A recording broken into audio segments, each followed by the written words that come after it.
La victime d'une hémorragie perd du sang de façon prolongée, soit d'une plaie ou d'un orifice naturel. Cette hémorragie va imbiber un mouchoir en quelques secondes.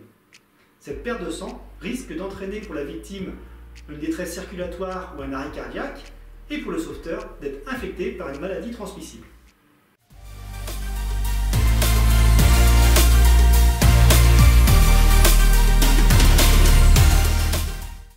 Donc avant de toucher la victime, on va commencer par se protéger en mettant des gants ou utiliser éventuellement un sac plastique. Dans un premier temps, on va constater l'hémorragie, si nécessaire en écartant les vêtements. Puis on va demander à la victime de comprimer immédiatement l'endroit qui saigne, ou à défaut le faire à sa place. On va ensuite confortablement l'installer en position allongée, soit sur le sol, sur le canapé ou dans un lit. Si un témoin est présent, on va lui demander d'appeler les secours. Si on est seul avec la victime et que celle-ci peut comprimer la plaie, on va appeler nous-mêmes les secours. Et si on est seul avec la victime et que celle-ci ne peut pas comprimer la plaie, on va relayer notre compression par un pansement compressif, puis on va appeler les secours. Dans le cas où le pansement compressif est inefficace, on reprend la compression manuelle par-dessus. L'utilisation du garrot va se faire si la compression directe est inefficace, voire impossible.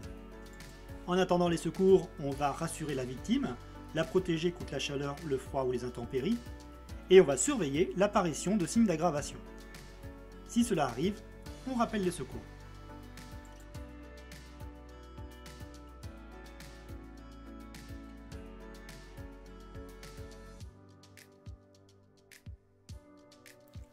En présence d'une victime qui saigne du nez, on va dans un premier temps lui demander de s'asseoir, pencher la tête en avant. On ne va jamais l'allonger.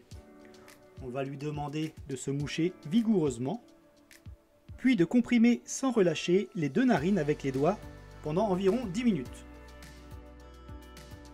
Si le saignement ne s'arrête pas ou se reproduit, ou alors s'il survient après une chute ou un coup, ou alors si la victime prend des médicaments qui augmentent le saignement, on va demander un avis médical.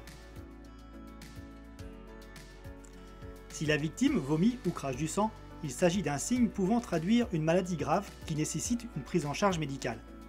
Dans ce cas, on va installer la victime dans la position où elle se sent le mieux si elle est consciente. Si elle est inconsciente, on va l'installer sur le côté en position stable. On va alerter ou faire alerter les secours et appliquer les consignes.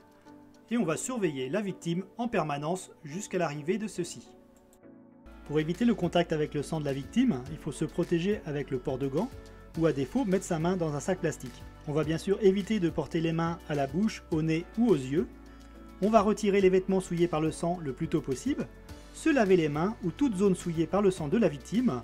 On va se désinfecter avec du gel hydroalcoolique ou du daquin. Si le sauveteur a une plaie, même minime, ayant été souillée ou s'il a reçu des projections sur le visage, on demande sans délai un avis médical.